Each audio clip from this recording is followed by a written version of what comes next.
All right, so we're diving deep today, and you know what? I'm pumped about this one. This is a classic that you specifically requested, and we are going to dig into Think and Grow Rich. Oh, I love it. It's one of those books that you can revisit time and time again and always find some new little nugget of wisdom. And that's exactly what we're going for today, right? We're not just skimming the surface, we're going deep. We're Hmm. looking for those aha moments, those insights that might have been missed on a first read. You really want to unlock those core principles of wealth accumulation. So we're going to uncover the expected, the unexpected, and maybe even a few surprises along the way. Yeah, it's amazing how a book like Think and Grow Rich can still feel so relevant decades later, right? Like Yeah. it has this timeless quality to it. It's almost like it has its own kind of wealth, the wealth of insight that just keeps on giving. Okay, so Napoleon Hill kicks things off with desire, the catalyst of riches. And he throws us right into the deep end with the story of Edwin Barnes. Now, you remember him, right? The guy who basically willed himself into becoming Thomas Edison's business partner. Most people would say, yeah, easier said than done, right? But what's fascinating about Barnes is that he went beyond just wishing. He didn't just want to be Edison's partner. He acted as if it were already a done deal. Even when he was offered a pretty basic job, his mindset was already that of a partner, not an employee. So it's not like he was faking it till he made it, though. He genuinely believed it. But how? I mean, did he use specific techniques for this? Was it affirmations or vision boards or something else entirely? What can we actually learn from how Barnes visualized his success? That's the million-dollar question, isn't it? Like, if we could bottle that kind of focused visualization, we'd all be rich. Mhm. But seriously, though, it points to something crucial about desire. It needs to be so crystal clear in your mind that it almost guides your actions instinctively. You know what I mean? Think about a time when you had a goal, something you wanted so badly that it fueled every decision you made. Oh, yeah, that's powerful stuff. All right, so next up, we've got faith, the elixir of miracles. This one's particularly powerful for me, and it actually ties into my son Blair's story. He was born with a hearing impairment, and the doctors, well, they weren't exactly taking a rosy picture, you know? Wow, I can only imagine how difficult that must have been. But instead of just accepting that prognosis, you decided to apply the principles of Think and Grow Rich, even before you'd really dived into the book yourself. How did that unfold? Honestly, it wasn't so much about consciously using the book as it was about having this gut feeling, this unshakable faith that things could be different. Every night during Blair's bedtime stories, I would weave in this idea that his hearing impairment wasn't a limitation, but an advantage in disguise. And I truly believed it. Not just hoping, but believing. So you're talking about a deep-seated conviction, not just surface-level optimism. And Blair, he picked up on that, didn't he? He absolutely did. He never questioned what I told him. He embraced the idea that his disability, as the world might call it, held this hidden potential. And as he got older, he started researching hearing aids. He wanted to experience the world of sound. It wasn't just about hearing, it was about him taking ownership of his situation. And this is where faith meets action, right? It's not just about believing, it's about taking those steps, however small, towards your goal. Exactly. So Blair eventually found a hearing aid that worked for him, and it was like someone had flipped a switch. He was just blown away by this new world of sound, and he decided to write a letter to the hearing aid manufacturer sharing his experience. And get this, they were so moved that they invited him to New York for a tour of their factory. So this seemingly small act of sharing his experience opened up this unexpected door. Yeah. That's amazing what happened at the factory. Well, while he was there talking with their chief engineer, he had this light bulb moment. He realized that there wasn't a great way for people with hearing loss to connect with each other, to share experiences and offer support. And that's when he decided to create a global communication platform specifically for the hard of hearing. He had this 2-year plan, all mapped out. Wow. So Blair's initial desire for normal hearing didn't just lead to him regaining his hearing, but it sparked a whole new passion, a mission that could potentially impact countless others. Yeah. It really makes you wonder what hidden opportunities might be waiting for us if we just shifted our perspective on what we consider to be limitations. It's true. That's the beauty of faith, isn't it? It's not about denying challenges. It's about finding that spark of possibility within them. Now, if we take this idea of faith influencing reality, it leads perfectly to Hill's next principle, autosuggestion, programming the subconscious. This is where Hill gets into the mechanics of the mind, right? How we can literally reprogram our thinking to manifest our desires. And he uses the story of Dr. Frank Gonzalez to illustrate this. Now, Dr. Gonzalez was this preacher with a dream to found the Armour Institute of Technology. but he needed a cool $1 million to get it off the ground. Yeah, that's not exactly pocket change. So how did he go from a big dream to $1 million reality? Well, he had this secret weapon, autosuggestion. He wrote this sermon about his vision for the school, and instead of just hoping it would resonate, he practiced it over and over again, visualizing himself receiving that $1 million. It wasn't just rehearsal, it was mental programming. And here's the twist. He shows up to deliver the sermon, and guess what? He forgot the written copy. But get this, he was so steeped in his vision, so full of conviction, that he delivers the entire sermon from memory with even more passion than before. That's incredible. It speaks to the power of visualization and autosuggestion to really imprint that goal onto your subconscious mind. But did it actually work? Oh, it gets better.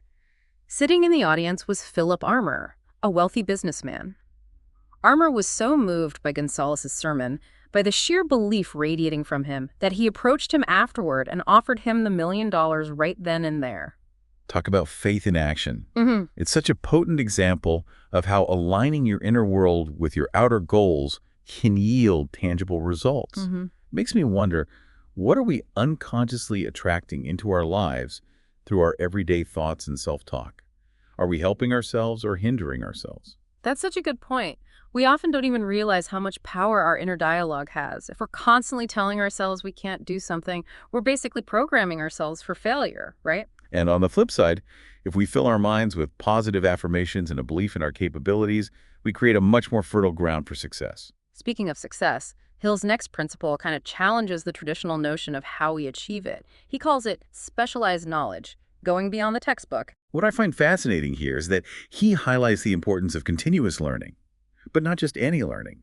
It's about acquiring specific knowledge that directly relates to your goals. It's about becoming a master of your craft, going beyond the general and really delving into those specifics that set you apart. It's like the difference between knowing how to bake a cake and understanding the chemistry behind each ingredient and how they interact to create that perfect rise and texture. Exactly. And a perfect example of this is the story of this mother who created a thriving career by recognizing a need and offering a unique solution. People were struggling to market their personal services effectively, so she started creating what she called prepared plans, personalized marketing blueprints based on their individual skills and experiences. So she wasn't just handing out generic advice, right? She was empowering people to showcase their unique value, and it worked like a charm. Her business boomed, and she helped countless people find fulfilling and financially rewarding careers. It highlights the power of identifying a niche, of becoming that go-to expert in a specific area. And it prompts us to think about our own skills and knowledge. Where could we gain specialized knowledge to enhance our value and create those unique opportunities? All right, now let's get to the fun part, imagination, the workshop of miracles. This is where Hill really lets loose, arguing that imagination is way more than just daydreaming. It's a powerhouse for creating wealth and seizing opportunities. He actually distinguishes between two types of imagination, which I think is interesting. Synthetic imagination is like rearranging existing ideas, while creative imagination taps into something much bigger, a connection to what he calls infinite intelligence, allowing for entirely new concepts to emerge. It's like having two workshops in your mind, one for refining existing ideas and the other for birthing completely original ones. And to illustrate the power of creative imagination, he tells this captivating story of the enchanted kettle. The enchanted kettle. It does sound like something out of a fairy tale. What's the story behind it? So picture this. An old country doctor comes up with this secret formula, scribbles it down on a piece of paper, and sells it along with an ordinary brass kettle to a young drug clerk for a mere $500. Sounds like the beginning of a treasure hunt. What was so special about this formula in this kettle? Well, neither the doctor nor the clerk knew it at the time, but that formula was the seed of what would become a multi-million-dollar empire. The clerk, with his keen imagination, saw beyond the ordinary. He took that formula, mixed it up in that brass kettle, bottled it, and started selling it as a delicious and refreshing drink. Hold on a sec. You talking about Coca-Cola? You got it. It's mind-blowing to think that something as ubiquitous as Coca-Cola came from such humble beginnings, right? It's a testament to the power of vision, of seeing the extraordinary within the ordinary. Have you ever had one of those aha moments? An idea that just seemed to appear out of thin air? Maybe that's your own creative imagination trying to break free. I love those flashes of insight. It's like our subconscious mind is working behind the scenes, connecting the dots and presenting us with these unexpected possibilities. But as Hill emphasizes, it's up to us to take action on those sparks of inspiration. And that's where the next principle comes in. Organized planning, transforming dreams into reality. It's about bridging the gap between those brilliant ideas and tangible results. Even the most groundbreaking idea is useless without a solid plan for execution. Hill really drives home the importance of detailed planning, of breaking down those ambitious goals into smaller, actionable steps. He outlines the crucial elements of a solid plan, defining your objectives, setting clear timelines, and creating specific action steps. But one piece of advice that really stands out is his concept of a mastermind group. The mastermind concept is incredibly powerful. It's about assembling a team of like-minded individuals who can offer support, expertise, and those diverse perspectives. But is there a downside to this too? Could a mastermind group potentially stifle individual creativity or lead to groupthink? That's an excellent point. A mastermind group should be a source of synergy, not conformity. It's about finding individuals who challenge you, who bring different strengths to the table, and who can help you see your blind spots. So if you were building your own mastermind group, what kind of expertise or qualities would you prioritize? I'd look for a blend of analytical thinkers, creative visionaries, and practical doers. It's about creating that dynamic balance, a team that can brainstorm, strategize, and execute effectively. It's like assembling the perfect team of superheroes, each with their own unique superpowers. Love that analogy. And speaking of superpowers, Hill introduces a concept that's both intriguing and often misunderstood, the sixth sense, the ultimate guiding force. Now, he's not just talking about intuition here, he's describing something much deeper, a direct link to a higher source of knowledge. He suggests that this sixth sense becomes accessible as you master the other principles in the book: desire, faith, autosuggestion, specialized knowledge, imagination, and organized planning. It's as if those principles create this pathway to a deeper level of understanding and insight.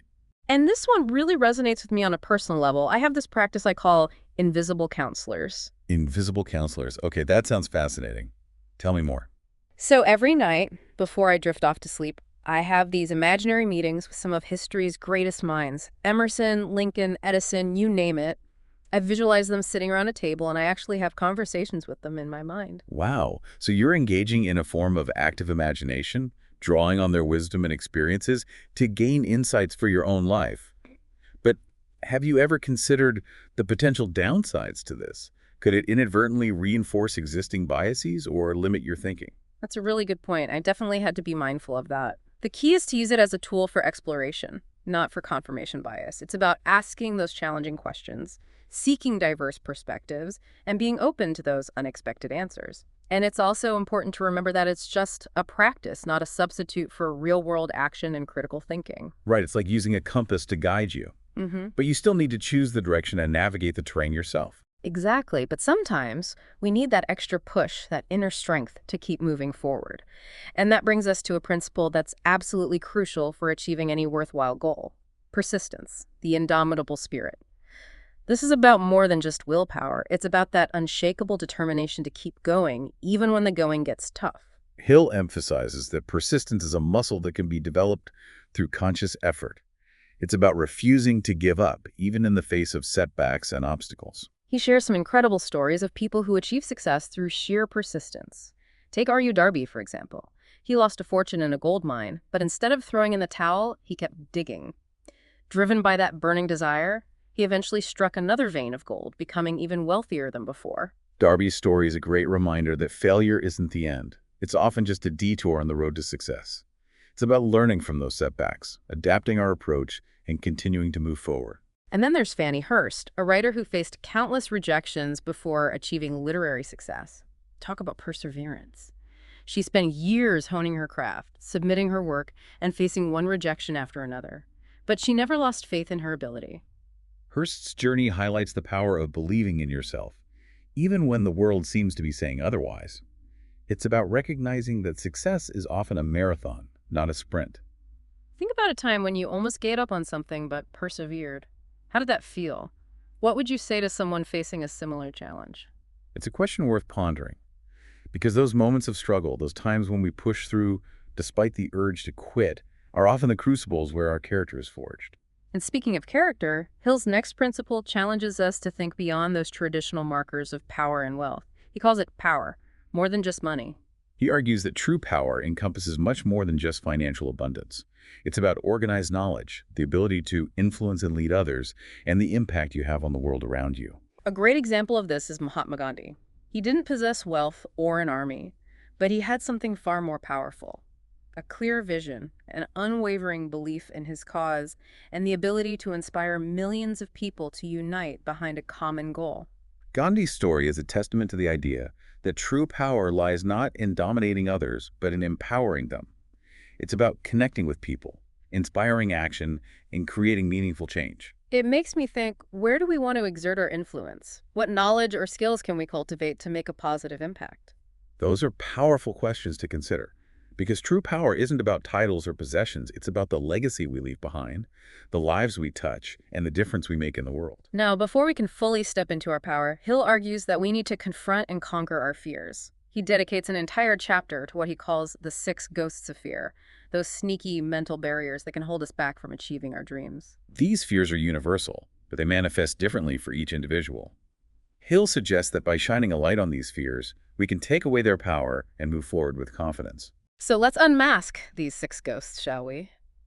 First up, we have the fear of poverty.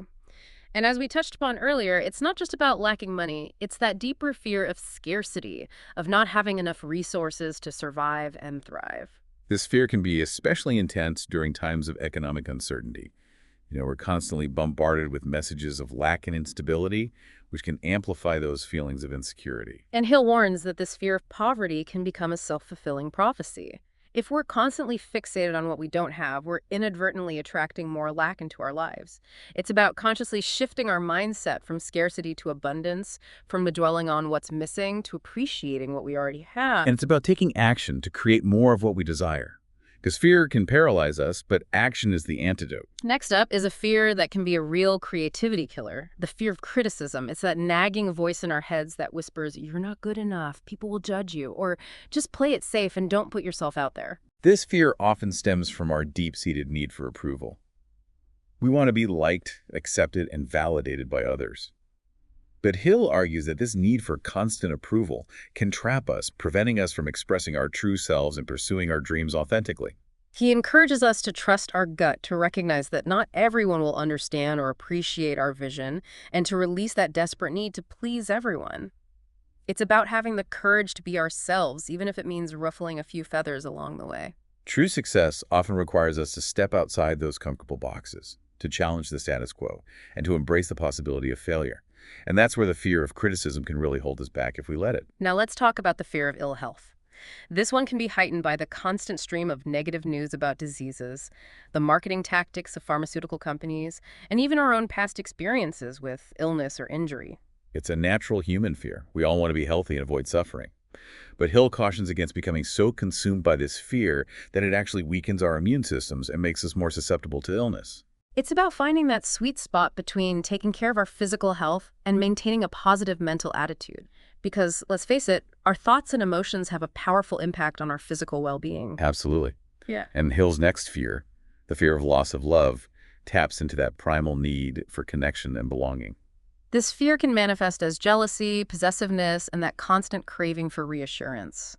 It can drive us to behave in ways that actually push away the very love we're so desperate to cling to. Hill suggests cultivating a sense of self-love, a deep-rooted security within ourselves so that we don't constantly seek external validation.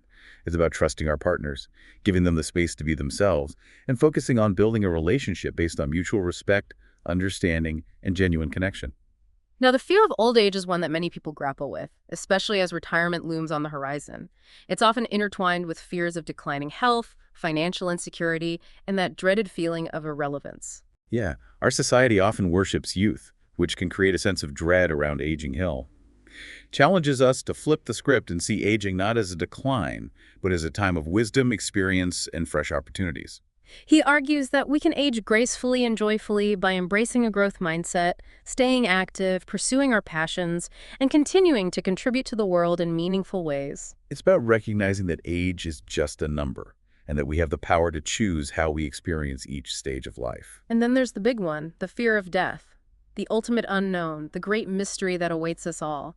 It's a fear that can paralyze us, keeping us from truly living in the present moment. Hill doesn't offer a simple solution for conquering this fear, but he suggests that focusing on living a life filled with purpose, passion, and contribution can help us embrace the preciousness of life rather than dwelling in fear. He argues that the best way to face the fear of death is to live so fully, so richly, that when the time comes, we have no regrets. It's about finding peace with the natural cycle of life and death, and remembering that while our physical bodies may cease to exist, our spirit, our essence, continues on. So we've covered a lot of ground in our deep dive into Think and Grow Rich, and I have to say, Hill really packs a punch with his principles. But before we wrap up, I want to circle back to some of those unexpected or thought-provoking gems we unearthed along the way. What really stood out to you? One that really struck me was Hill's emphasis on cultivating a pleasing personality. It's not something we typically associate with financial success, but Hill argues that it's actually a key ingredient in attracting opportunities and building lasting wealth. It's true. He even dedicates an entire chapter to outlining those 15 qualities of a pleasing personality. Things like a positive mental attitude, genuine enthusiasm, self-control, and the ability to inspire cooperation in others. And you know what? When you really think about it, it makes perfect sense. People are naturally drawn to those who radiate confidence and optimism and a sincere interest in others. Those qualities can open doors, foster connections, and pave the way for success in any field. It's a good reminder that success isn't just about what you know. It's about how you connect with others, how you present yourself, and how you make people feel. It's about building genuine relationships and fostering a sense of trust and mutual respect. Absolutely. Another surprising takeaway for me was Hill's focus on the power of organized capital. He argues that while individual effort is important, true wealth often emerges from collaboration, from pooling resources and expertise. He uses the simple example of breakfast to illustrate his point. Think about how many people and resources are involved in bringing that meal to your table each morning. It's a powerful reminder that we live in an interconnected world, and our individual successes are often intertwined with the efforts of countless others. It's about recognizing the power of collaboration, of working together toward a shared vision and leveraging the strengths and expertise of those around us.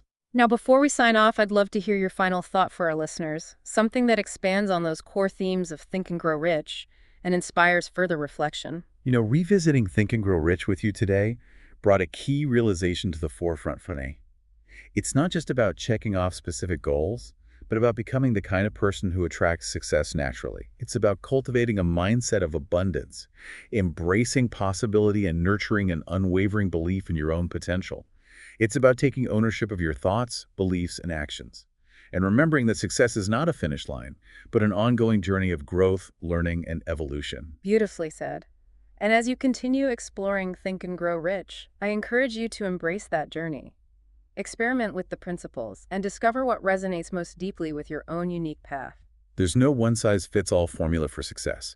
It's about finding what works for you, what aligns with your values, and what fuels your passion. We wish you the best on your journey with Think and Grow Rich. May this deep dive inspire you to dream big, take action, and create a life rich in every sense of the word. Until next time, keep learning, keep growing, and keep diving deep.